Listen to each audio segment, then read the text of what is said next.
welcome to episode 1 of the Hoodoo Way podcast, brought to you by the Chicago Hoodoo Society.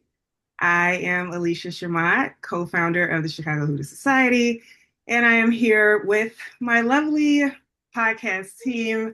We have the two co-founders of CHS, Ja and JTP, and then we also have Aquia and Marcherie here as well, members of the Hoodoo Way podcast team and members of the Chicago Hoodoo Society. So we have a lot of good stuff to talk about tonight. But first, let's just get some introductions out the way here. Talk about who we are, okay, and who Chicago Hoodoo Society is. So again, my name is Alisha Chamat. I am a co-founder. I also am the founder of the Covenant of the Wise Women, and I am an author, a community organizer, and a mom, and a bunch of other stuff that we do not have time to list tonight. And I am your host of the Hoodoo Way. And a little background on how the Chicago Hoodoo Society came to be, really quick, and I'm gonna let Jai and Jay jump in as well. But we were kind of all individually percolating on what we can do from a hoodoo perspective here locally in our community, right? How we can give back. And I sort of kind of cyber stalked Ja for a while because I was such a big fan of their work.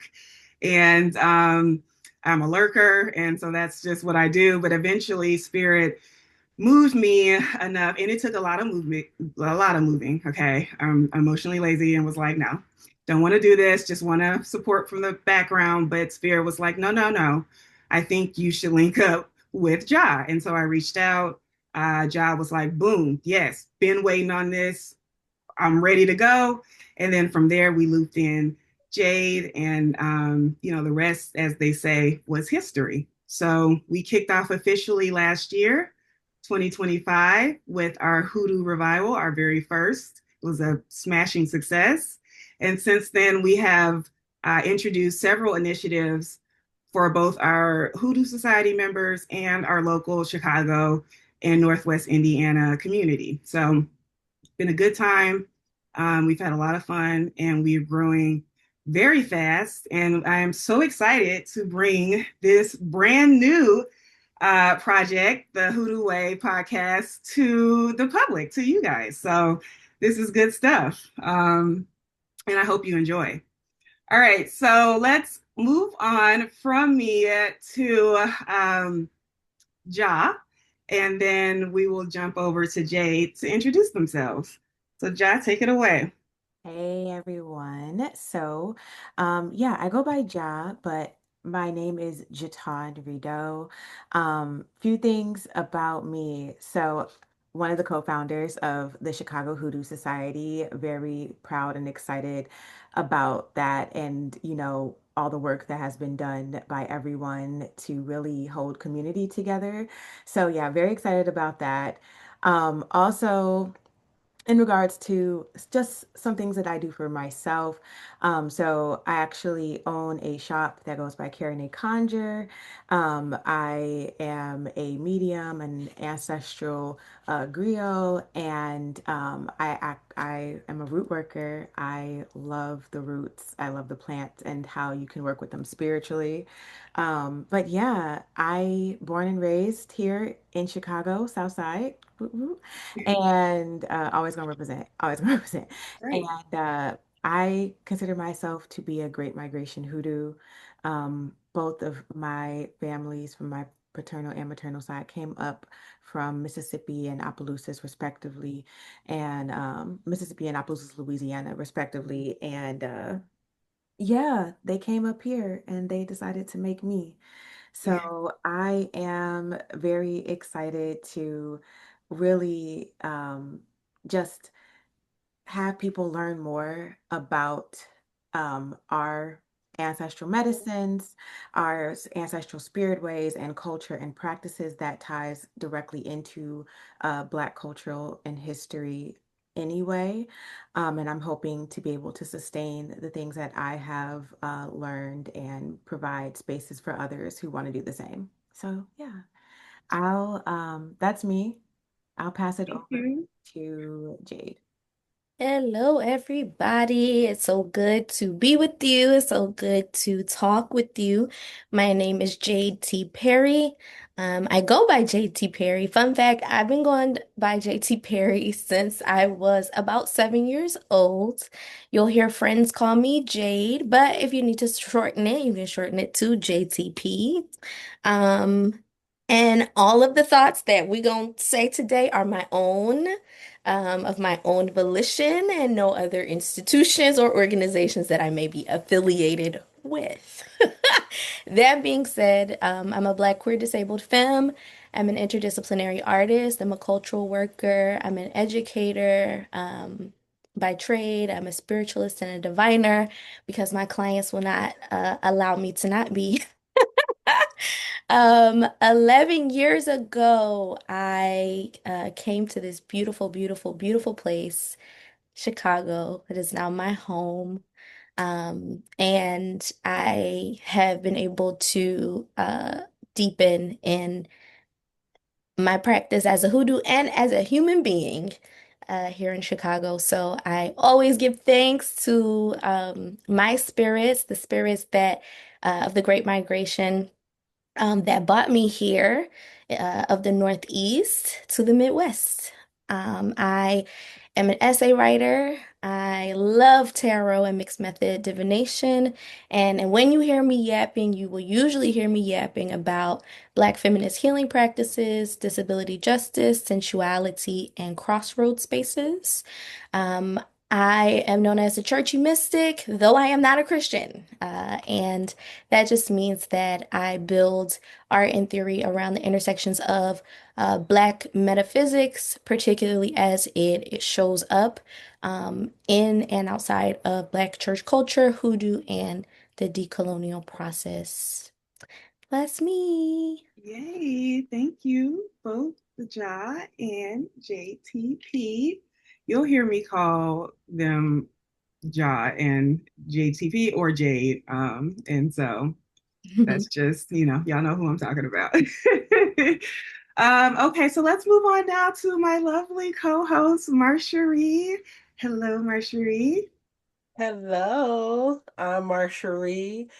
I rarely give my last name out. I go by Marcherie like Beyonce. So, Okay. fun fact, birthday twin too. So,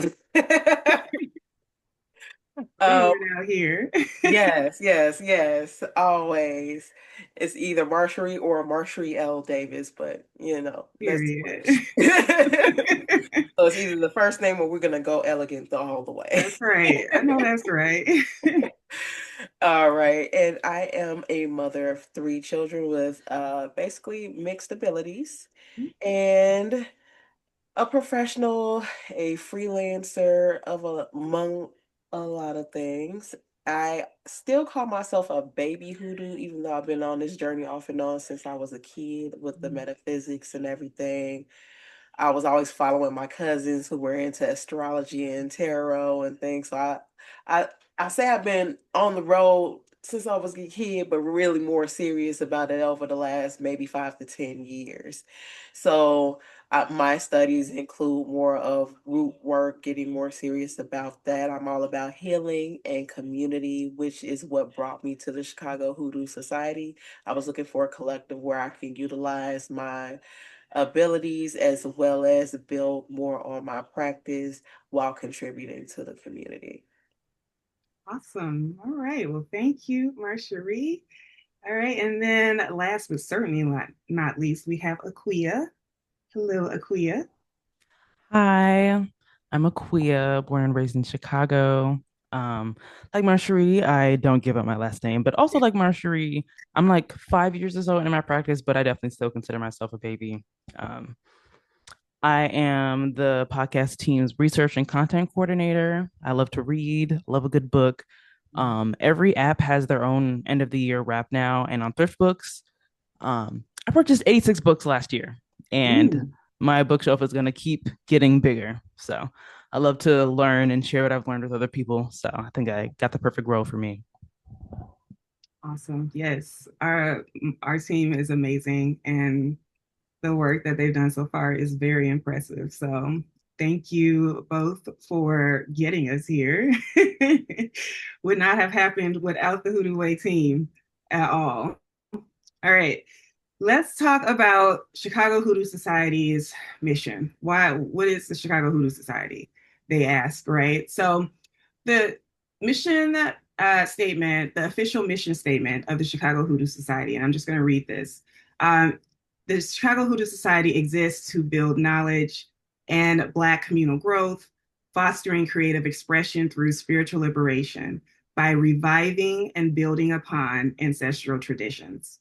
That is the mission of the Chicago Hoodoo Society. That is what we aim to do through any and all things that we do, that we bring to the public, and that we create for ourselves as a society. So the Hoodoo Way podcast, we will be posting, we will probably be posting our episodes once a month, maybe more if we really pick up steam here, but we aim to have something for y'all at least once a month. So this is our kickoff episode. And to move right into the meat and potatoes of what we're going to be talking about tonight, I wanted to really quick just read an excerpt from one of my most favorite authors, Zora Neale Hurston. And she wrote in her book Mules and Men. Now, before we go into this, let's pause for a second. Let me say something. I am from Jackson, Mississippi. All right. So for any of the Northerners listening to this, all right, how I say things might sound much different from how y'all say things. For example, towels and towel, okay? Cows, cow, and except yeah, you get this, okay? So mules and men, okay? MULES and men. For those who listening, like, what the hell is she saying? That is what I'm saying, y'all, okay? Look it up. It's a fantastic book. Zora Neale Hurston is a prolific writer and a hoodoo and the anthropologist. She's amazing. In the Harlem Renaissance era, if you don't know her, please research her. We'll drop links for you to get you started as well. But from Mules and Men, Zora Neale Hurston is searching for a mentor, for a teacher, because she wants to know more about hoodoo. And this excerpt is basically explaining, why it's so hard to suss this out, to find this.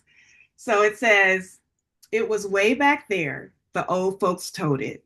Thy raw head and bloody bones had reached down and laid hold of the taproot that points to the center of the world. And they talked about High Walker too.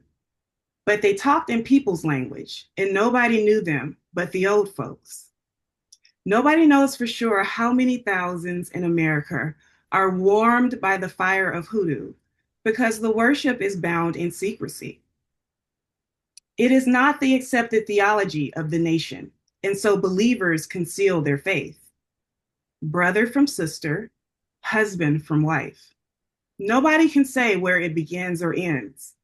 Mouths don't empty themselves unless the ears are sympathetic and knowing. Think about that. Zora Neale, whew. So that is something for you to kind of keep in the back of your mind as we jump into our main topic, which is what is hoodoo? Okay, what it is and what it's not, what it ain't. All right, because a lot of people say a lot of things, all right, and have a lot of opinions about it. And this is not new, right? We know throughout the history of hoodoo, and hopefully by the time we're done with this podcast, you will too, that there have been many, many voices about what hoodoo is. And sometimes those voices maybe shouldn't be as loud as they are, okay? So I'm going to kick the mic over to Ja because this is something that Ja is very passionate about, and I love to hear them talk about it. And I just think that that's the right person to really get us out in the ring. So Ja, help us out. What do you think hoodoo is, and what it's not, like from your perspective? First and foremost, I think it is so hilarious, but also equally great that people see how passionate I am around the topic. of what hoodoo is, because I think it needs to be taken more seriously. Um, I actually was having a conversation with one of my clients today, that came to me for a read, and they had some questions as well about, uh, who can practice hoodoo? What does that look like? Am I practicing hoodoo? I'm trying to learn more about it, etc. To me, hoodoo is in itself the spirituality of Black people and our culture and who we are. There is no detaching from it. There is no um you know, there is no trying to find it. It already exists within you as a Black person instinctually and naturally. Now, of course, you're gonna have different aspects of in hoodoo and specialities that exist as well too, such as the doulas and midwives and root workers and farmers and medicine men and those who lay hands and those who, have mediumship. Like you're going to find all different types of specialities within hoodoo, but hoodoo in itself is just the ability to overcome and be able to continuously rebel against oppression and colonization and allowing Blackness to not only survive but to thrive. That in this essence of itself is hoodoo. You can wake up tomorrow morning and decide to support Black people and Black folks and our growth and our survival, and that in its own way is hoodoo. You can wake up tomorrow and tell a story about a grandfather who passed away to a niece or nephew. That's hoodoo. It doesn't have to be this cookie cutter sort of ideology or someone else's way, or it, always constantly trying to, um, you know, influence particular things through candles or jars. And even as a person who loves roots and herbs, like down, like I will never, you have to take you're gonna have to take the rosemary out of my cold dead hands, I promise. But even that is still just a tool at the end of the day. And if I was at my ends wits and didn't have access to it, doesn't mean that I wouldn't be able to be a hoodoo and overcome oppression and colonization at the end of the day. I'm gonna find a way regardless. And that's at the end of the day what hoodoo is. I'm gonna find a way regardless to continue being Black. I know that's So, right. What's the saying? um, All you gotta do is stay black and die. and I'm not gonna die either. Y'all gonna Period. remember me. Not you say we gonna Y'all live gonna forever. remember me. Y'all Through gonna put me on somebody. I'm gonna be on somebody else's. I'm about to say through generations, you gonna be. Yes, that part. um, So, really quick, I want to ask you just a point, for those who don't know, what is the difference between a root worker and a hoodoo? Because a lot of times those are used interchangeably, right? yeah.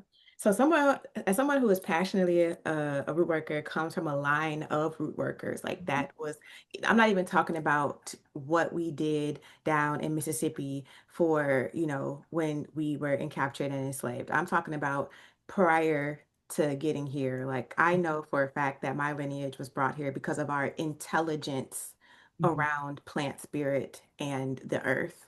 Like 100%. This is older than American history. So, with that being said, root work in its own right is its own way of utilizing your spirit work, but through plants Mhm. and not just through plants, but in community with plants, which I think is an ideology that has kind of been removed out of a lot of herbalism and working with roots of a lot of different lineages, right? Because being a root worker is yes, you are helping to facilitate and manifest your destiny into a life that you desire and deserve.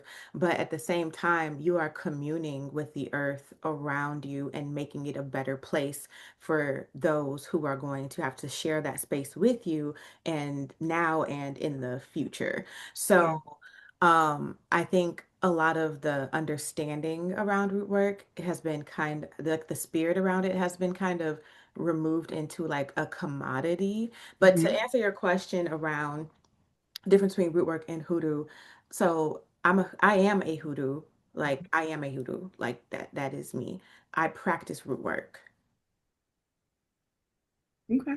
All right. Thank you. Yeah, it's just something, that I see a lot of times people will say one and mean the other, or mean, vice versa. Yeah, So, it's not the same. It's not a synonym at hmm all. Because you definitely can use this one. right? Like you can be a hoodoo and be a doula, Yeah. right? You can be a hoodoo and be a funeral worker. You can like there's We agree on. you can be a griot, yeah, storyteller, lion keeper, like there's many different facilities under that umbrella. But and that's why I would call hoodoo a religion, um, Hmm. because there are many stations, but that's a whole nother topic. I'm about to say, you go, That's a you whole taking nother us there. topic. You taking us Right. there. That's a topic. Because I'm gonna pass. I'm Wait. gonna pass the mic over to JTP because I can't wait to hear what they have to say. Yeah. Ooh, that's so good. And as per usual, the synchronicity is just sinking. And so I can kind of pick up the thread, some of the threads of what Ja was pointing towards. But I want to start with this. It's very important to go beyond any dictionary, version of, what a word means. However, the thing that I love about dictionaries is that you always get at least two definitions for the same word. So for me, we're going to talk about hoodoo as this multi-layered constellation, really, this multi-layered constellation that involves five things or five possible definitions. So briefly, hoodoo um, is and has been on one point a religion, and it's a religion that was tended to by enslaved Africans for the descendants of enslaved Africans and for the enslaved Africans that were uh, there at that time, right? That means that hoodoo is inherently class sensitive because it was created by a people who were enslaved, and it is concerned with and designed to be helpful to those who do not have a lot of material resources or who may have more material resources based on what hoodoo has brought into their life, right? So first, it is and can be and has been a religion. Second, it's a spiritual and cultural heritage, as Ja talked about, is made for those of us who are the descendants of enslaved Africans. And so it is our culture, it is our heritage. Third, hoodoo is a material culture. Therefore, there is art associated with hoodoo. There are materials that are associated with hoodoo. So hoodoo is not something just that we talk about. It is something we interact with through a material culture. Um, Fourth, hoodoo is a political resistance strategy.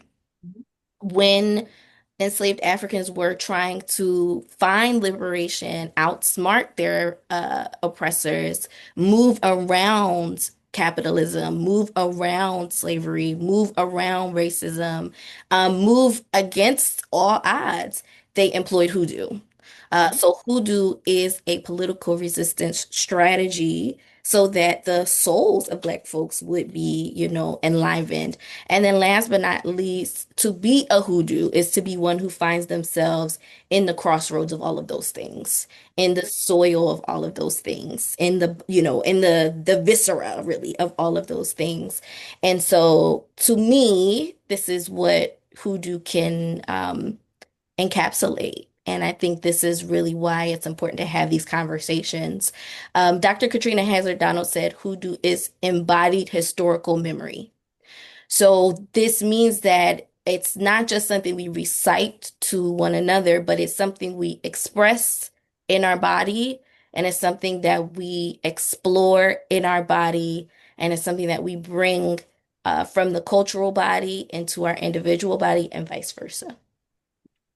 Wow, that is a word. That is a word. I agree with all of that. I always say hoodoo is us. We are hoodoo. It's just us. It's just we live it. It moves and breathes and lives with us, right? It changes and morphs with the time with us. And so Zora Neale Hurston's all her hoodoo won't necessarily look the same as the hoodoo of 2026. Chicago hoodoo don't look the same as Mississippi hoodoo, don't look the same as Baltimore hoodoo, don't look the same, you know what I'm saying, as the Carolinas hoodoo. So let's get Marcherie's thoughts on this. What do you think hoodoo is and what it ain't? What are your thoughts on that? Well, my thoughts on it is it's definitely our ancestral magic, our a conglomerate of our ancestral religions from the motherland. Definitely born from the chattel slavery we were brought up over here in. They had to find a way to become one big community. That's why for me, hoodoo is also deeply about community, about taking our skills. Not only is it our collective religion, it is also taking the collective of our skills, what our soul mission is, and bringing it back to the collective for ancestral healing and basically ascension. So that's what I feel it is. As far as what it is not, I do not agree with the what has become with being boiled down to like just like oils and love and money spell specifically. There's a lot more to it than that, and just and becoming a hoodoo in a minor age does mean that you are a constant student, not only book wise but spiritually wise. You have to meditate and really get in tune with your spiritual team, especially if you grew up Christian, because so many of our families lost their way with it. When you have family from like Mississippi, Arkansas, things like that, there's pieces of hoodoo in family practices that they would never call it that. And then that leaves our generation thinking like, you know, Right. um, a bit lost. We think, oh, I'm Christian, I don't practice that. Yes, you do. Because somebody brushed over your feet and here they Exactly. You are. spat on the Okay. broom. Right.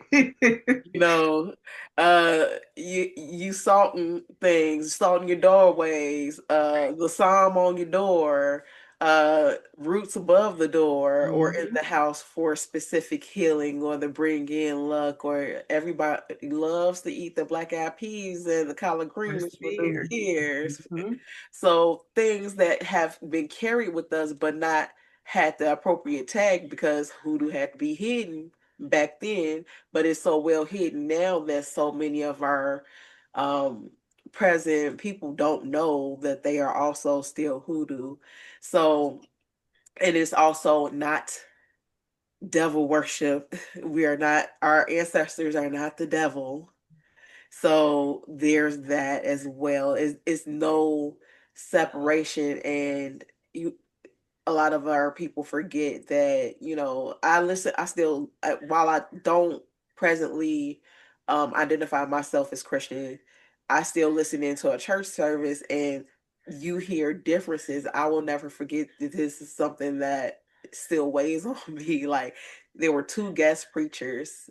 One guest preacher I think came from Kojic, and Kojic is very much hoodoo intertwined. Yes, it's Okay, very earthy Christian. very, very earthy Christian. And it's so funny because you'll hear people from Kojic background who will not claim hoodoo. And it's like, yeah, yeah.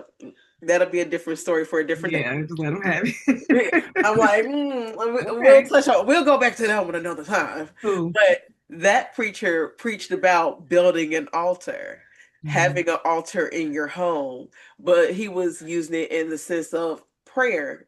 Hoodoos still pray. We Yes. still pray. Yes. We still believe in the creator, but he made no separation. And it was hilarious to me because the following Sunday, same church, different guest preacher, was basically trying to separate. And you could tell with the uptick, and that's another thing, there's a big uptick in so many of us being called to hoodoo, and I don't think that's a coincidence either, where they're still trying to make a separation, and our people, but our ancestors didn't have a separation. Christianity was that mask for us to still maintain our ancestral practices. Mhm. So what it is not Christianity, but it is our ancestral practice that still, it's so many of our people still hold on to Christianity as the be all end all, and they don't know or feel guilty about really embracing their ancestral practice because they are afraid to say that they are not a Christian. But our people were never Christians, so you shouldn't be afraid of that. So that's one of my little soapbox points, and I'm probably gonna get off of it because I'll easily Okay. talk All more. right. All right. Well, we'll come back to you. We're gonna come Yeah, back yeah, to you. we'll circle back. Okay, Kuya. So, what's your thoughts? What do you think hoodoo is? How do you define hoodoo, and what would you say it's not for real, like for sure? So I don't have all that much to say, but I was raised Christian, Yeah. but it never felt right to me. I distinctly remember as a kid having the thought of, so I have to go to church every Sunday for the rest of my life, or I go to hell. That's how my life's gonna end. Um, it was just never enough. And then in 2020 during lockdown, when I like discovered Hoodoo for the first time, it's like the world felt bigger to me. Like Hoodoo wakes me up in the morning. Hoodoo gives me life. Hoodoo gives me purpose. Like the world felt a little brighter after I discovered Hoodoo. Like not even gonna lie. Um, I love Hoodoo so much. And yes, I feel like it is a religion. It connects, I feel connected with myself. I feel connected with my family. Um, those still with us and those not. Um, as far as what hoodoo is not, Ja already said, hoodoo is for Black people. I do want to also make it very clear that hoodoo is not for non-Black people.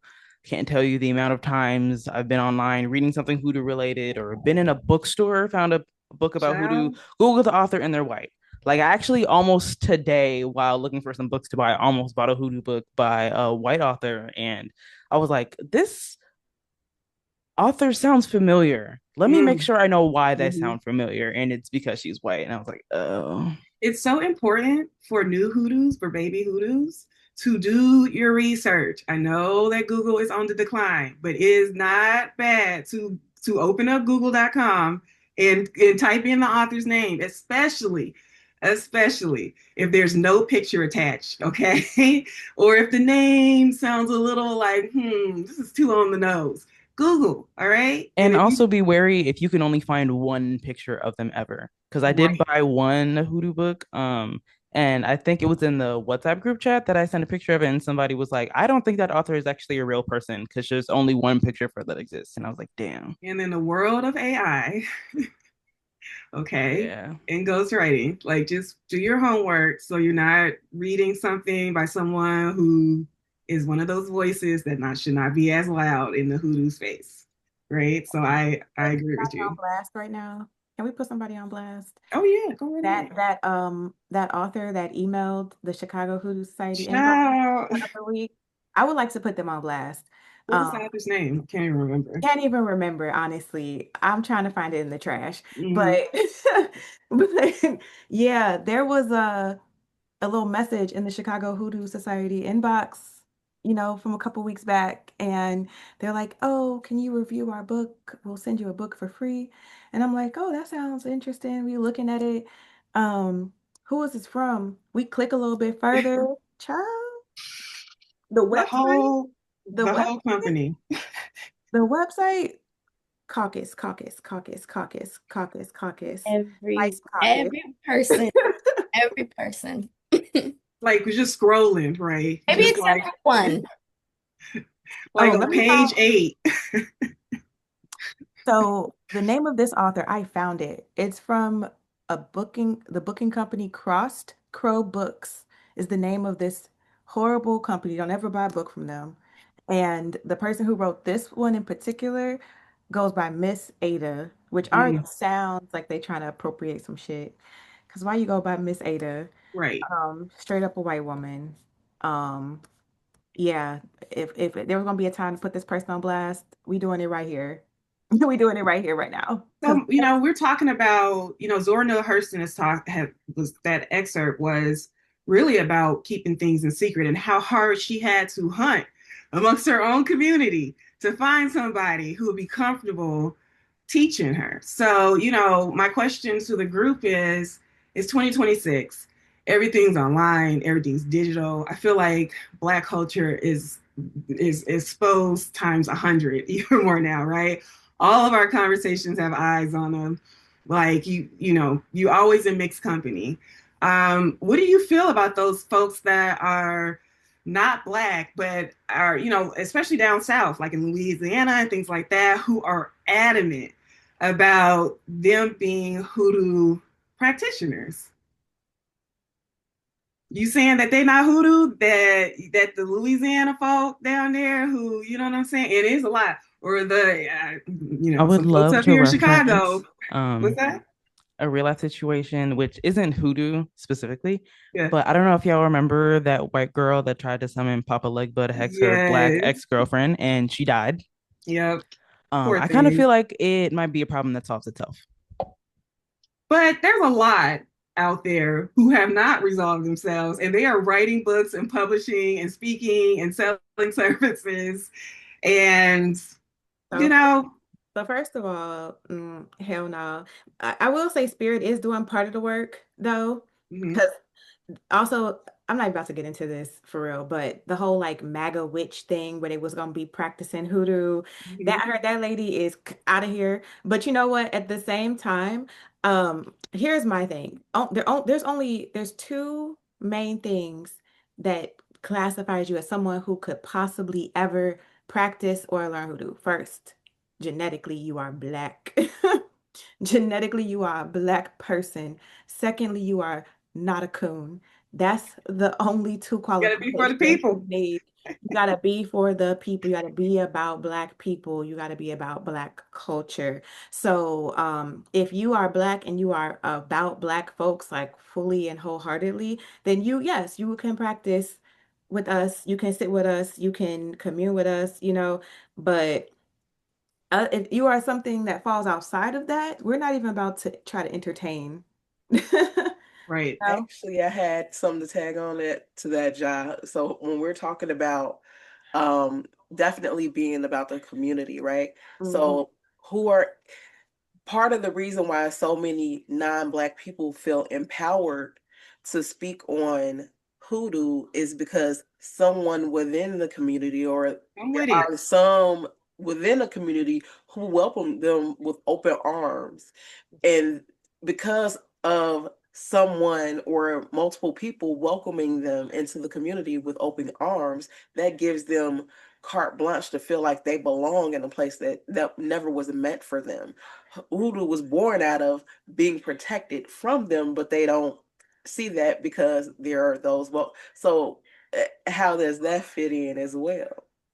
So that's a good point. Jay, I'm tapping you in. What are your thoughts so far on, the folks who don't fit necessarily the criteria we done talked about, but still call themselves and represent themselves as hoodoo? Yeah, I think about this a lot because I'm online a lot, Hmm. for my own stuff, but for work too. And I can't help but think about like when folks who are not within hoodoo lineage feel so compelled to like grab a hold of hoodoo. I think that we could like fuss at these folks like online, and we do, and We sometimes do. and we will. However, I do think it's important that there's a series of questions that they themselves reflect on. One being, Why might you feel that the magic that you've inherited by birthright is not worthy enough? What is that about? That's a soul condition. What is the magic? And so non-black folks who find themselves attracted to hoodoo, not to be educated, but to appropriate it. I think there are some real soul questions that need to be asked. What is the magic you've inherited? What is the lineage you've inherited? Do you feel shame about that lineage? Do you feel shame about that heritage? Why might that be? Why might you feel that, or do you feel that the magic you've inherited by your birthright, by your lineage, is unworthy? Because that's then the ancestral work that needs to be done on that end, right? Whereas hoodoo's ancestral work might be some different, might be some different things, but I think non-black folks who find themselves wanting to take over or appropriate or even enact hoodoo towards their ends without being attached to the vein of the culture, I think that it's not just about what's going on outside, but I think it's what's going on inside as well. Someone would say, well, because they'll hear attached to the van culture and say, well, my neighbor that I was growing up with was black and they mama did so, and I watched. So that's how that's how I became who we hear some of the stuff that I have heard over the years is really interesting how people will make leaps and bounds to connect themselves to a culture that they're not really connected with, right? And so really I think the ultimate takeaway at some point is that you got to go back to your doing your research and doing your homework when you're a new hoodoo, and even when you're not a new hoodoo, when there's new people that come onto the scene and you're an experienced hoodoo.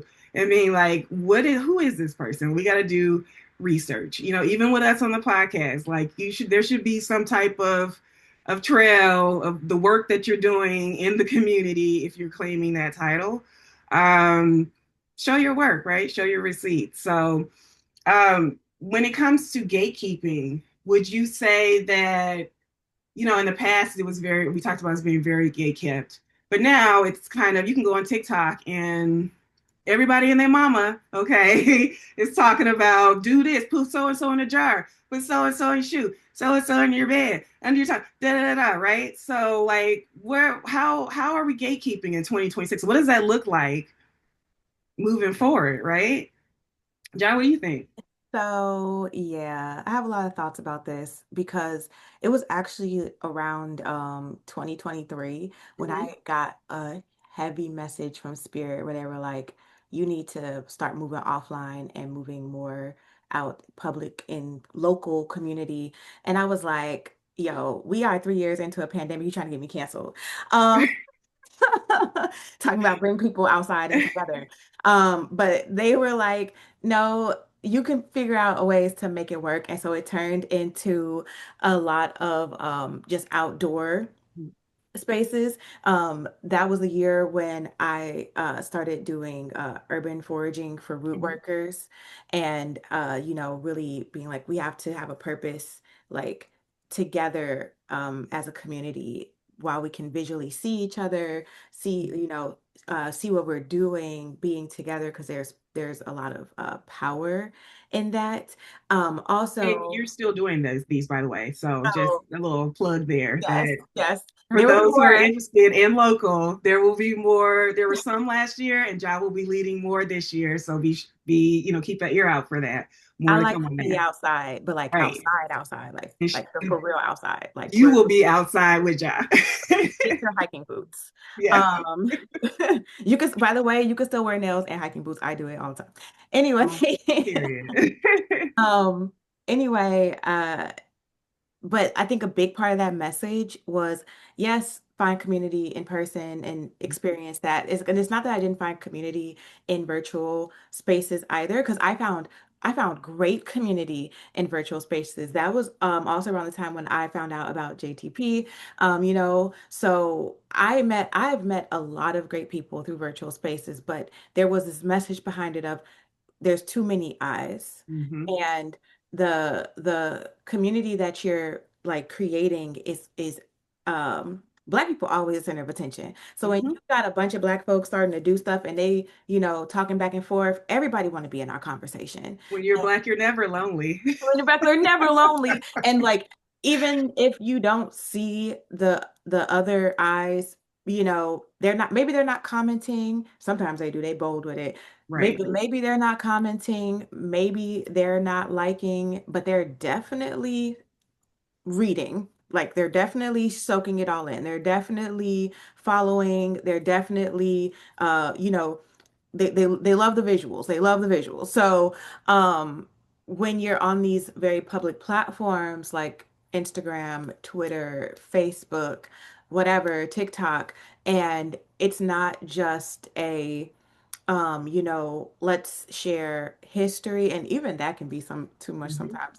But like, it's not just a let's share the historical history of the hoodoo tradition, and you're starting to get into some of the very nitty-gritty details around how to do work or how to even, I would say, even organize,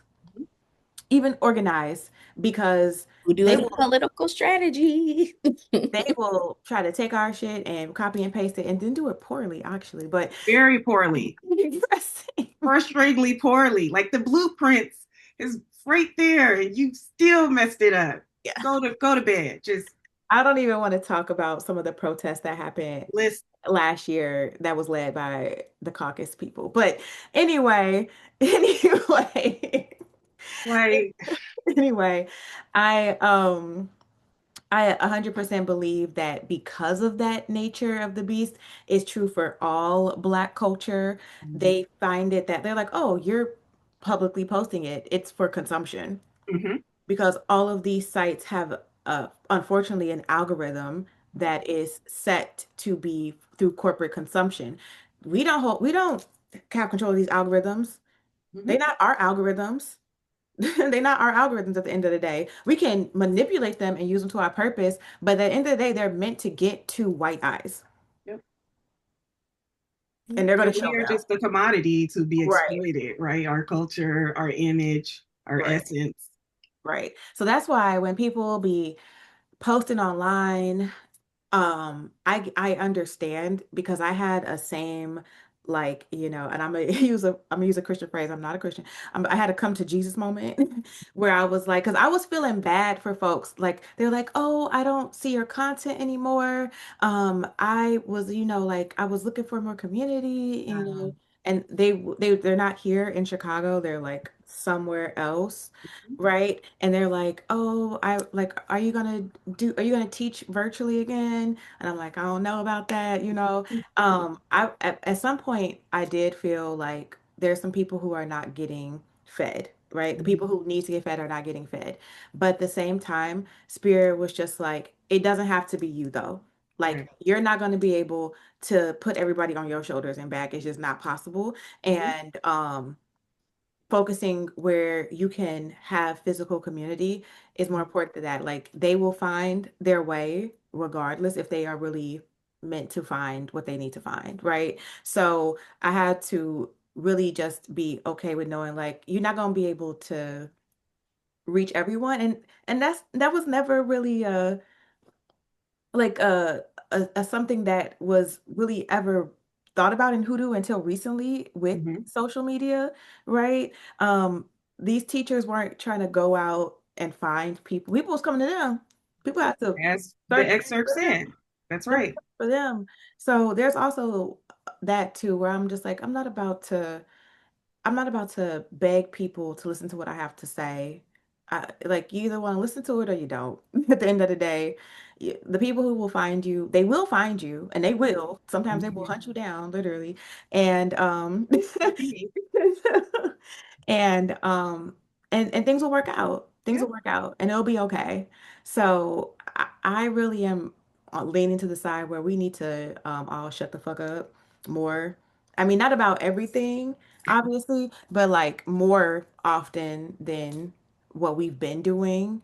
Um, so yeah, that's kind of my thought take around that. But I will I will pass the baton for anybody else to jump in regards to that how because I'm I'm an Aries rising, so I get What does that real mean for fire. the noobs out there? What does that mean? Oh, uh, uh, I get very passionate about things, especially when they're very personal to me.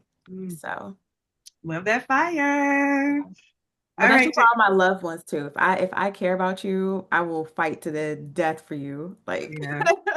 Aries, that loyalty boy, I tell you. If you want to ever conquer something, have an Aries placement in your corner because they will keep pushing you up the hill for sure. I want to pass the mic over to JTP. What are your thoughts about, 2026 social media, everything being digital, and us always being a mixed company, but as Hoodoos? Word. Also, shout out Aries Rising. I'm also Aries Rising. So, Chicago Hoodoo Society definitely has lots of fire energy. Um, if folks who know me know, I love stories about Anansi. I love the story about the shape-shifting trickster spider that is from Akan Tales, but moved all the way through the Black diaspora. So, called Auntie Nancy, called Anansi, spelled many different ways. And the thing about Anansi is that Anansi is neither all good or all bad. Anansi is known as the trickster, and the trickster archetype in Black spirituality makes us aware of things that maybe sometimes we don't want to be aware about. Sometimes we do want to be aware about them, sometimes we don't. And for me, I truly, truly believe that social media is Anansi's realm. I don't believe that it's all great. I don't believe that it's all terrible. I believe that it has um the sometimes volatile energy of the trickster. And so when we're dealing with any type of information sharing system, we do have to think about like who built this system, how do we move through this system. And so something that I'm always saying is social media is where I share about the work that may be happening, but it's not where I'm doing the work. Mhm. And I really wish that folks would be a little more intentional in how they are using social media, how they're using these kind of interesting spaces that may be a little tricky, may not be fully good, may not be fully bad. I also think about Anansi and social media because Anansi weaves the webs and weaves the webs to information. Not all information weighs the same. Not all information is good information. And so we have to be discerning and we have to be clear and we have to understand that our ancestors have ideas and practices around hoodoo that it's important for us to go interrogate offline, right? And we can still create community online. Many of the people who are listening to us now know about us because we got online. Right. We got on social media, right? However, things like the hoodoo hikes, things like even some of the digital things that we have that are not happening on social media, right, like the conjure text collective and mediumship and me, these things are important to have in protected spaces, in spaces where we can agree and disagree with one another, in spaces where we can share, in spaces where we can say, you know what, I don't even understand this part of hoodoo, or you know what, I'm ready to embrace this other part of hoodoo. And so I really think that, when you're dealing with trickster energy, you have to have your wits about you, literally. Yes, yes, for sure. And then for those who are not in the know, really quick, Conjure Text Collective is one of the programs that Jade actually runs from Chicago Hoodoo Society, kicked off last year, and will be reopening its doors when we reopen our doors later on next month. So it's good stuff and it's open to the public. For those who are interested, we'll be having more information about that. And Mediumship and Me is a peer to peer support group that right now is members only, but will probably have some type of iteration of a public offering in the future for those who are psychics, mediums, and oracles who are just looking for a place to be like, this is some shit, y'all, and we need to talk about it. All right. So, both of those programs, more information coming about them in future episodes. But yes, just wanted to drop that little tidbit here. So, Marcherie, I didn't see you in the comments. You wanna tap in and get in on some of this? Right, you have to tag me in now. Um, my thing about the gatekeeping, because in my head, I don't know if it's an unreasonable fear, but I fear with the welcoming of non-Black people into hoodoo spaces, we run the risk of our own ancestral practices being colonialized like our ancestral lands were. And it's a big problem for me because I I'm in different spaces where it'll start off just us and then they'll welcome in others and then get mad because the collective is like, no, this is supposed to be for us. Why do we feel the need to allow them into our spaces when they have their own spaces where we will never be welcome in? Let's just be clear. They will gatekeep the crap out of it, even if they put in the facade of allowing us in, we're not all the way in. You know what I'm saying? So, but then we're so welcoming and think, oh, it's fine. And it's never fine. I have never seen a situation where others have been welcomed into our spaces and it's been fine. It's like another trickster situation where they'll come in, I'm an ally, but really they're the wolf in sheep's clothing. You know what I'm saying? So Yeah. it's one of those things where we have to be very careful. We can still social media, be out here responsibly. We don't have to let everything be here. Like JTP said, we can have our more private things in more protected spaces. We can still feed those that need to be fed, that are supposed to be fed, that the food is assigned for, Mhm. and still kind of be out there. So it's kind of like that, you know how in theater they have like kind of the double set of curtains sometimes. So you have that first set of curtains, like, yeah, you can be right there, but you can't get behind this other set of curtains back here. That's your cutoff. No. So So two things about yes. that. One, I think when I hear you talk about that, I think about all the altars that I see online, or the work, active work that I'll see. They'll be like, "Oh, I didn't did this, this petition, whatever, and here it is, right here for you to look at and comment on and gaze upon, and maybe do your own work against." Then I'm like, okay, interesting. And then two, to your point, that is, I think, one of the reasons why JTP and Jai and I have worked so hard to structure the Chicago Hoodoo Society the way that we have, where that it's very apparent throughout our mission statement and our goals and everything that we do that the center focus is Black people, okay? Not Black people and their allies, not Black fans of Black people, not lurkers of Black people, just Black people. That's it, okay? And that also opens up a whole other, conversation. But it's really important for the three of us when we were, trying to hammer out what it was going to look like. We had to we had to have those tough conversations about, we're going to be public and there are going to be a lot of eyes on us and there are going to be a lot of people who are going to want to jump in. Right. And it was like one last point about it because one of the allies brought up a point like, oh, some of hoodoo uses Appalachian magic. Like, Ah, let's be clear here. Our ancestors were some of everywhere. okay. So, Wait, John, what's your thought? yes. Ooh, Uh-oh. Let's go. so I have a lot of thoughts about that. If we really want to get into it, Yes, we do. I forget the name now. I'm about to go look it up right now. But there's some Appalachian folks that actually have some Black ancestors that they didn't want to actually admit were Black. So there's Okay. part of that. But just because one of your ancestors, 1,600 years ago, was Black, don't mean that we took Appalachian folk magic. If anything, Appalachian folk magic was some, whatever Caucasus Mountain stuff they mixed with our stuff. At the end of the day. But, you know, back to that whole like, oh, it's European folk magic mixed with native magic mixed Hmm. with Hmm. all this other. No, no, it's not. It is Black people cultural spirituality and our way of working with spirit. Like at the end of the day, But a lot of people would argue with you and say it's not a closed practice. It's this is something. There's so much information out there, and my cousin, uncle, sister, niece said that they initiated me, and so Mhm. I am.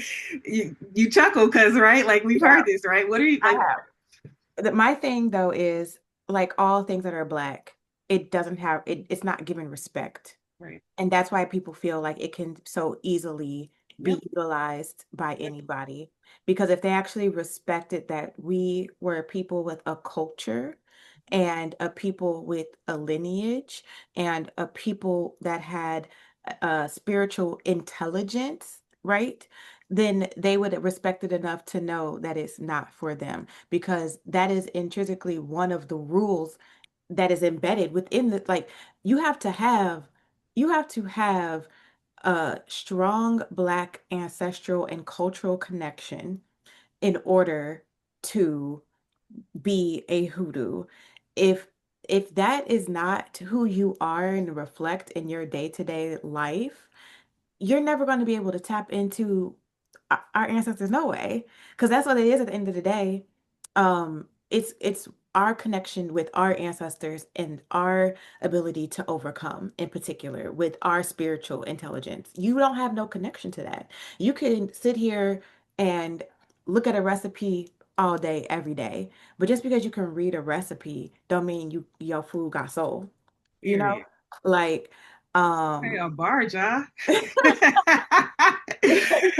so I can sit here and tell somebody right now how to make fried green tomatoes, but they ain't got my great grandma's cast iron skillet, Right. right? Like they they're It's never true. going to have it. You're never going to have it. You're never going to have it. And they don't have the ability to share the stories around how I learned how to make fried green tomatoes under the skirts of my mothers and grandmothers, right? Like that's part of it. That's part of it. It's not just the food, you know? It's not just the work. It But I is will say, sorry, go ahead. it's the entire culture that sits Mhm. around it as well. Yeah, I agree, and I will say that it seems like the machine that kind of runs the country that we live in and subsequently the world around us is really an expert at extracting from us, right? So they may not know all those stories, but damn it, they gonna try. They gonna listen hard enough. They gonna lurk around hard enough, right? They gonna, you know what I mean? And so the level of gatekeeping, I know a lot of times I bump into newbies who say I don't know where to look, or I don't know, I don't have a connection to my family that's past my ancestors. I don't have a teacher nearby, and I don't live in Chicago, right? I live in somewhere out in who knows where in Iowa. Okay, so like what do I do? All I have is the internet, and that's it. And the information that is out there, good or bad. Like how do you, as a teacher, as a mentor, as a hoodoo, how do you reconcile those two? Those two. Jay, do you have any thoughts about that? I know you have had many a student, and I'm sure you've heard that as well. Like I don't know where to go. I don't know where to start, and I'm all the way in, practically on the moon. Yeah, no, that's super real. That's super real. I always believe that the spirit of blackness finds a way. Um, I really do. I have to shout out my cousin Tay for that language of spirit of blackness. They're a hoodoo, but they also come from the Muslim tradition. And I think what's so important for folks who are like, I don't know where to go. I don't know, I'm experiencing isolation. It's like your ancestors experienced isolation. Your ancestors were sent one from another, in a time where they could not read, in a time where, there was no social media. And so this is not to say just figure it out. It's to say to trust the spirit of Blackness and trust that you never just have one thing, right? You have the books that you can read, but you also have your own ancestors. And I mean this not just in a way of I'm going to sit here and, theoretically think about my ancestors, right? See what you can find out about the lives of the people who came before you. See where hoodoo has come through their stories. I don't have the family situation where I can just ask, like, what y'all was doing hoodooically. Right? But what we can ask is like, what were some of the folklore or stories you grew up with? Or when somebody got sick back in your days, what kind of plants or remedies were used for healing? Or what kind of plants did you grow up around? And what did those plants do? These are quintessential hoodoo questions. We come from a lineage where we've had to make a way, where we've had to become the trickster, where we've had to move through different evolutions and revolutions. And we also are people who have known isolation en masse, one from another. And we're still here. We're still on this podcast talking about hoodoo. What we had was enough. And what you have at this moment, even if it has to be enough right now, then let it be enough right now and go to your ancestral journey. Go to the books that you can read. Look up the people on this podcast. Look up the people we've referenced and Hmm. see what they've written, right? Yep. You have work to do. Yep. And that work is not just complaining. And that you have work to do. That's my educator is coming out. You have work to do, right? You have work to do. And so do that work until Spirit brings to you those other teachers and mentors that are meant to walk with you. 100%. Yes, you have to you can't just wait with your hand out. I think that for a lot of folks who come from more organized religion, it's very, they're used to being spoon-fed and kind of forced into submission, so to speak, right? Like there are hard guardrails that you're supposed to abide by. Whereas hoodoo, because it's living and breathing in of you, yes, there are parameters that we all kind of abide by and walk through, not because it's just because, but because lived experience. And you be like, oh, okay, I see that this is perhaps something we should not be doing. And so you just kind of, right. And that gets passed on. Or it comes from being needed to be protected, right? From a source of sense of protection for the community.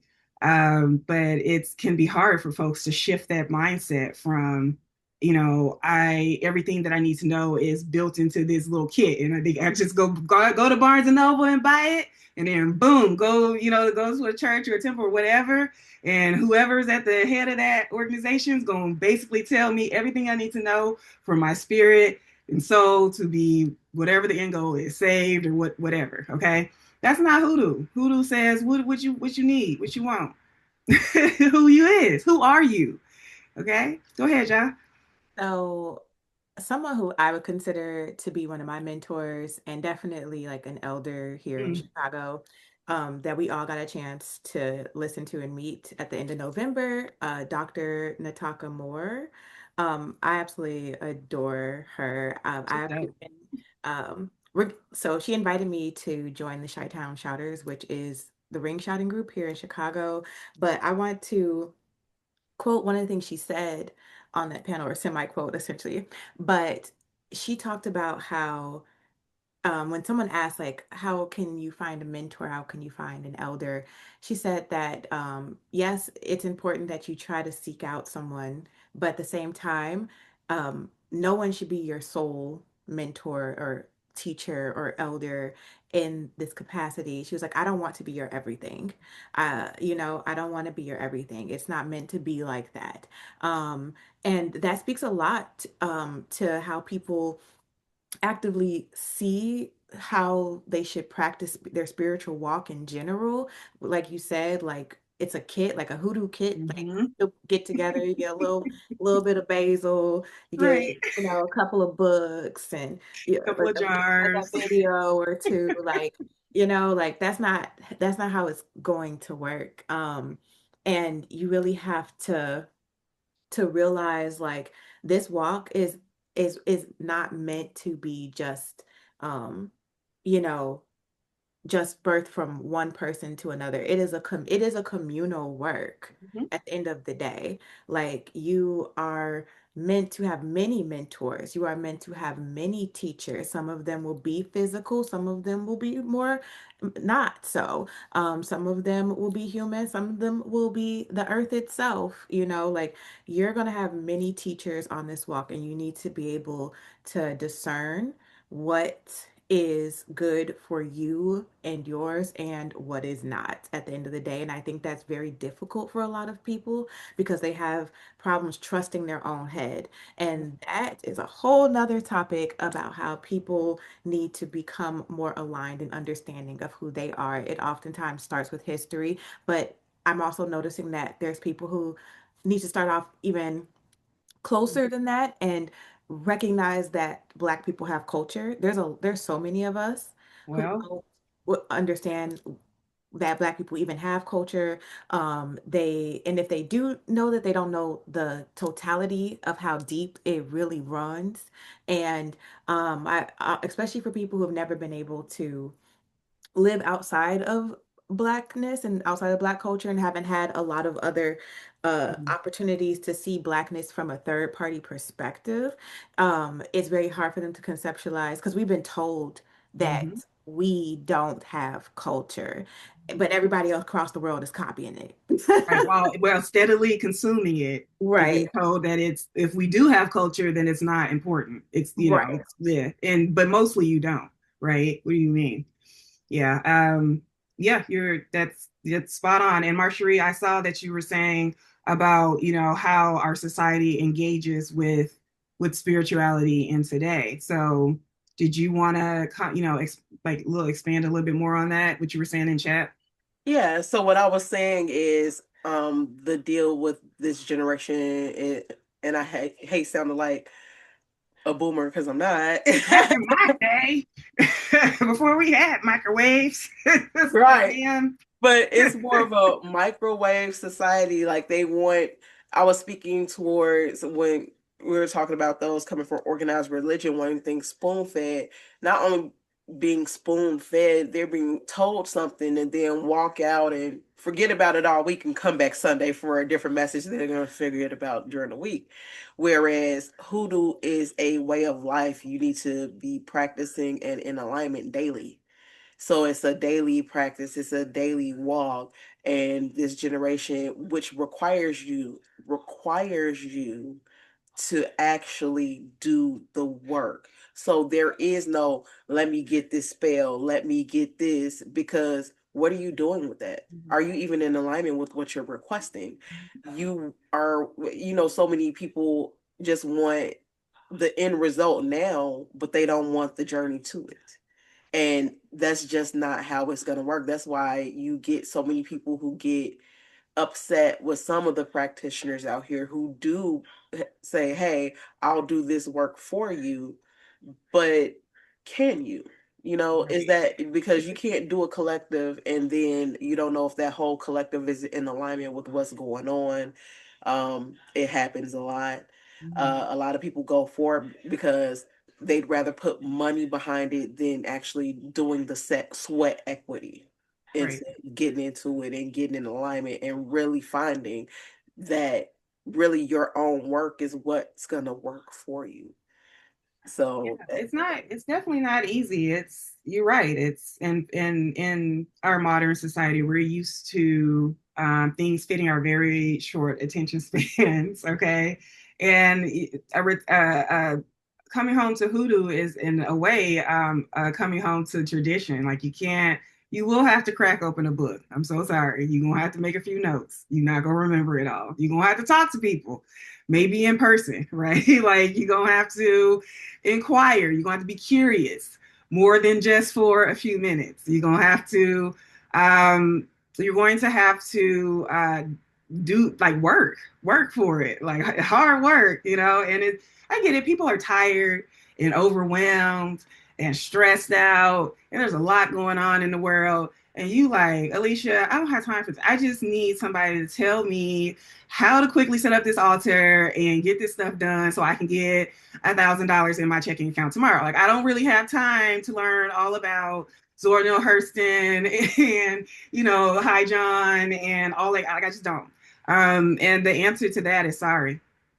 Sorry. Like, sorry. The sky is blue, the sun rises and sets, and you're going to have to take the time to build up your spiritual practice. It's a practice, it's a journey. We don't say these words just because they're fun to say and they sound good, they have meaning to them. And we apply those meanings to even when in the world of spirituality. So it is definitely something that can be hard to sit with. And I think that's why people seek out those microwave style solutions. But then, you're always going to come back to the stove because eventually you're going to get hungry again. So, Chicago Hoodoo Society is the stove. Come on back to the stove, baby. You gotta cook. You can only eat so much restaurant food before you realize, you know what, my own food tastes better. That's right. You know what I'm saying? If it don't, you're going to learn how to cook. Okay. And you have your lifetime to do this. Like, this is not all work that you have to do right now, tomorrow. You have Right. your entire life to be a hoodoo. Right. That's right. Yeah. And you should be. I never will ever want to be the smartest person in the room. I like to learn. I want to know more about the things that I am engaging in. And I encourage the people that I mentor to approach spirituality the same way with a healthy sense of respect, right? Healthy dose of respect, especially when you're into ancestral veneration, but also an open mind and a spirit of being a student. You're coming with a humble, I'm ready to learn type of, a spirit. That's probably the best way to get information. If you come thinking like, I already know everything, you can't tell me shit. I could probably teach you and your grandmama. Like you might bump up against some walls eventually. So, John, what do you think about that? So yeah, my final word on all of this is kind of just, I think in regards to where we currently are within hoodoo, right? Like you said, it's hoodoo is a living, breathing, uh, spirit that moves with us. And I think where we are currently, we're in a place where there's a lot of people who are shifting into wanting to be freed from their like classical way of thinking under colonization with spirit and how that works. Also, there's so much happening right now, in our entire society that people are really trying to find and reach back to things that feel wholesome and safe and welcoming, and oftentimes that is with Black people as well too. And so I think all of this together is really just telling us like, okay, we need to be better at organizing what this spirituality walk of hoodoo looks like. We need to be more intentional about it. We need to pull people in who need to be pulled in, and we need to make sure that the gate is closed for people who don't need to be a part. And I oftentimes feel like it took me a while to finally want to be that gatekeeper, not because I was going out and telling people stuff and everything just to like, especially like the white folks, but it was more so sometimes you got to be the one that tells people no, and they don't like Right. that. Right. They don't like that. Being the gatekeeper is literally being the gate. Like you are the wall. You are the wall, and you are going to have to go up against so much and so many people to the point where, I don't even feel bad anymore for being people's villain. Like in all honesty, especially when it comes to in regards to protecting hoodoo and protecting my, because to me it's part of protecting my people. Mhm. So, yeah, I just feel like there's going to be people who get, the people who get it will get it, and the people who don't will don't, and that it's just gonna have how we gonna have to move forward. All right, Miss John, I hear you out here. Yes, I absolutely agree. JTP, did you want to do any final thoughts on this? I think I gave my final thought, and but I'll repeat it. It's that you have your whole lifetime. Okay. Your whole lifetime. You have your whole lifetime to figure this out, and so do we. And so take it. Take your whole lifetime to figure out what is hoodoo and how you want to be a hoodoo and how you want to build hoodoo community because you have it. All right. Amen. I agree. Um, Aquia, we haven't heard from you in a minute. Any final thoughts on this? The term microwave hoodoo came up, and as a mostly 90% recovered microwave hoodoo, I can definitely say it is so much more worth it to take your time, like be patient with yourself and with your learning. Like I am probably the least patient person y'all know, but I'm working on it. And it is so worth it. Like I feel like I'm at a not a starting over point, but definitely a revisiting point. A lot of things I learned. It's like you know the phrase "went in one ear and then went right out the other." It's more like went in one eye and then right out the other. Like, but pace yourself, be slow, understand that the more time you have to absorb it, the better. Okay, thank you, Aquia. I agree. It's so cool to hear from somebody who can give like their experience as a quote unquote microwave hoodoo. I was joking Recovering, around before. recovering, What's that?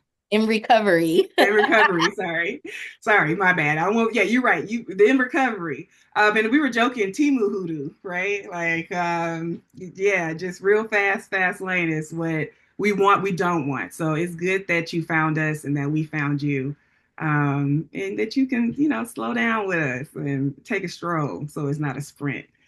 And Marcherie, what's your final thoughts? You got anything else to add to the topic? Just my final thought, same thing. Just slow down, Yep. meditate. Quieting of the mind is important. Just take your time and find your way, and it will find you. It's very true. Um, I'm big on meditation too. I'm always trying to push that on people. Like, did you meditate? Have you meditated yet? Um, it is very, very important to know yourself, and the best way to do that is to be still. When you are still, you can learn all types of things in this fast-paced world.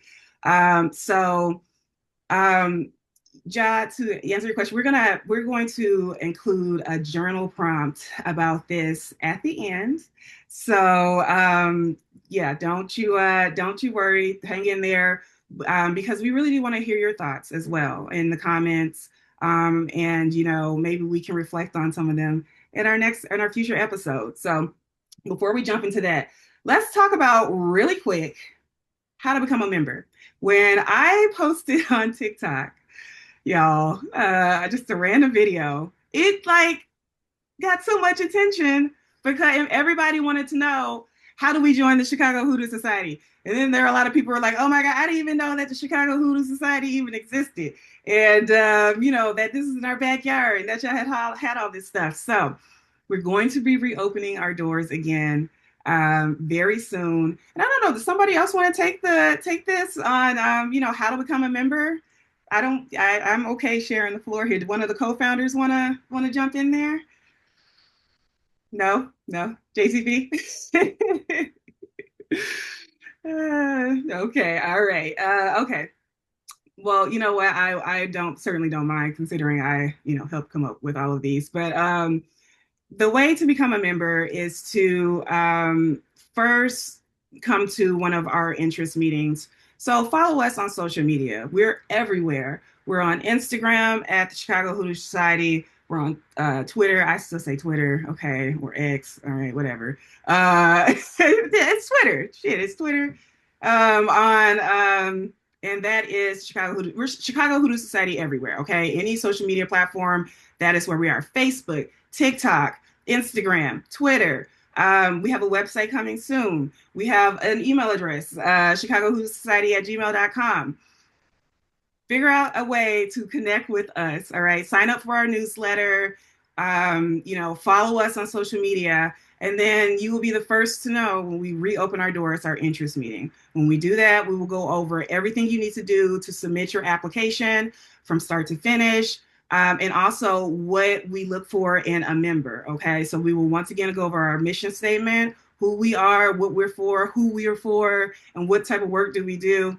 Remember, to become a member, you need to reside in Chicago, Chicagoland, okay, Illinois, or Northwest Indiana. All right. So right now we're not taking anybody outside of that scope, that area. But who knows? In the future, maybe you'll have other hoodoo societies pop up and we can support them. But for right now, we are looking for local members only. And we have community agreements that we absolutely hold our current members to, our co-founders are held to it as well, and then any future potential members, they are also held to it as well. So should we go over those, or do we want to just, we can talk about them at a later time?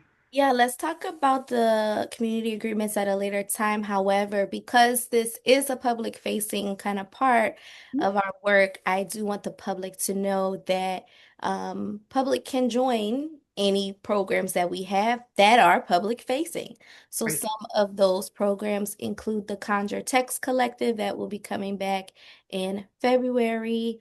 I'll pitch it over to you, Ja, to share about Railroad Spike, Hoodoo Hike, and foraging, and Alicia for mediumship me and however we want to do that. So members, to be a full member, you do need to live in the Chicagoland area. The public, however, can join our public facing programs, and we'll be clear about what those are. Yes, you will not be confused. Yes, if it's open to the public, anybody can join. But for those who actually want to become a member, you got to live here in Illinois or in Northwest Indiana.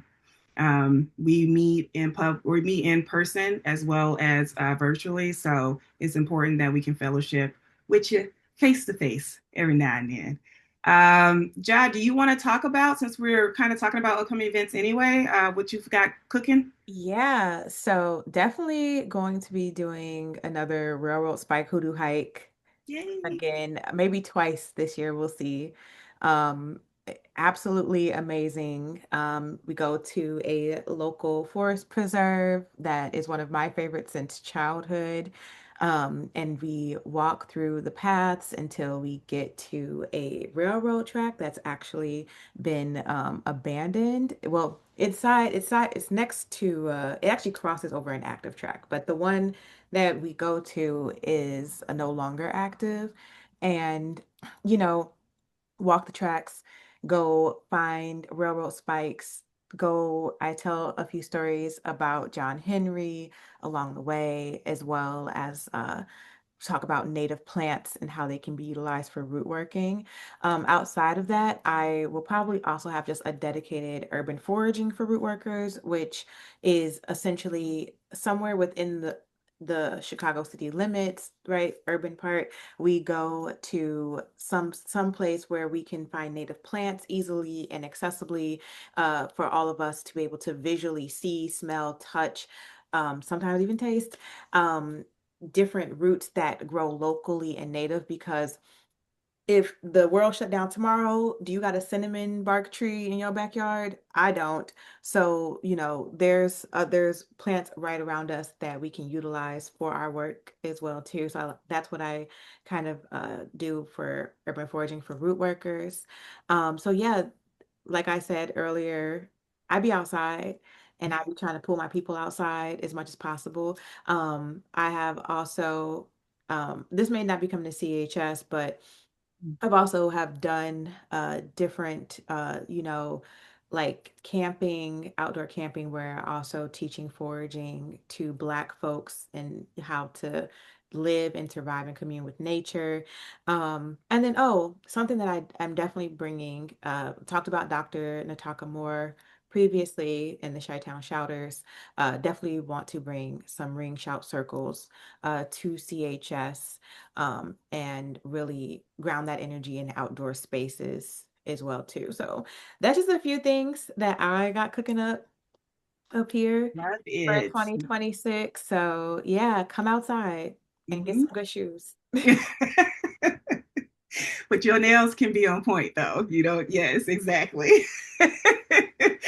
And then, there's me obviously leading the Hoodoo Way podcast here. It's a CHS initiative. And then as well, I, of course, like I mentioned, the Mediumship in Me program, peer to peer support. So those are the two that I am leaning heavy on right now. I also am championing and will just continue to champion because I am an event planner by trade, and I own my own event planning company, a Charm Life Entertainment. And so I'm always looking to feed my soul with fabulous events, including perhaps a hoodoo ball. I hope I can say that. But I'm just going to keep manifesting it, and we're going to like include a donation link. So, in case you want to drop a few coins to make a good thing happen, but it would be so amazing and to have something like that here in Chicago, and we're really working towards it. I'm just going to keep championing and pushing it until we make it happen. So those are the things that are some of the things, not even half of our calendar by far that we have coming down the pipeline. We have a jam-packed year for our members and some offerings for the public. So I'm just excited about it.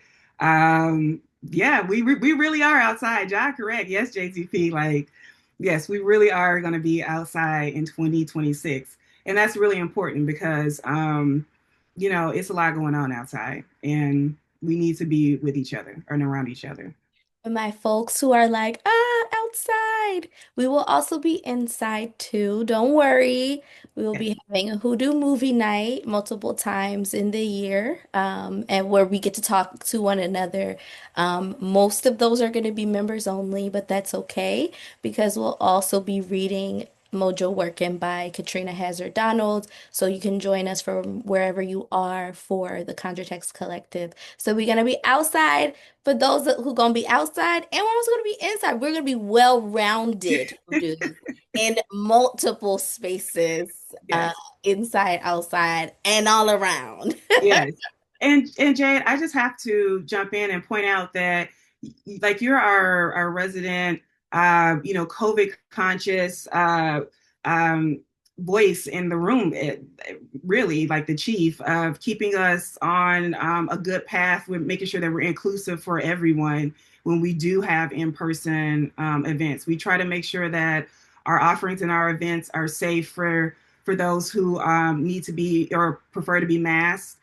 We try to have, things like, good ventilation or meet outside, right? We want to make sure, part of being a good hoodoo is being a good steward of the community. And that means taking care of everybody. If one person can't eat, we all can't eat. So that shows up in how we present our work to you as well. Okay, so let's get to a journal prompt really quick before we actually jump off here. This has been such a good conversation, y'all. I have enjoyed every minute of it. It's been really informative, and I hope that our listeners have gained some new perspective about what it means to be a hoodoo. All right, so if you're listening and you want something to mentally chew on a little bit more until we meet again, here is a journal prompt for you, and I would love to see or hear your thoughts and our comments. Okay, so the question is: Zora Hurston implies that secrecy is what gives conjure its strength. Do you feel that secrecy is still necessary in today's spiritual practice, and why or why not? Right? Like, we've talked a lot about gatekeeping tonight. We've talked a lot about being in mixed company. And if you don't know what mixed company is, it's probably not the company you're supposed to be in, okay? um, and but everybody has an opinion about that, especially if you're newer to your journey, spiritual journey, and you feel in some type of way about the amount of information that's out there, or if you've been on this path for 30 years and you definitely feel some type of way about the information that's out there. Do you feel secrecy is still necessary? Are we doing too much out here? Or are we not doing enough? Why or why not? And we would love to hear your thoughts. That is your journal prompt. And maybe we'll touch on it next episode as well. We'll give our thoughts on it and we'll see what matches up. So I really have given all my final thoughts. Marcherie, Aquia, Ja, Jade, it has been a pleasure tonight. Thank you so much for chiming in, spending time with us, and giving your thoughts. And we'll see you next time.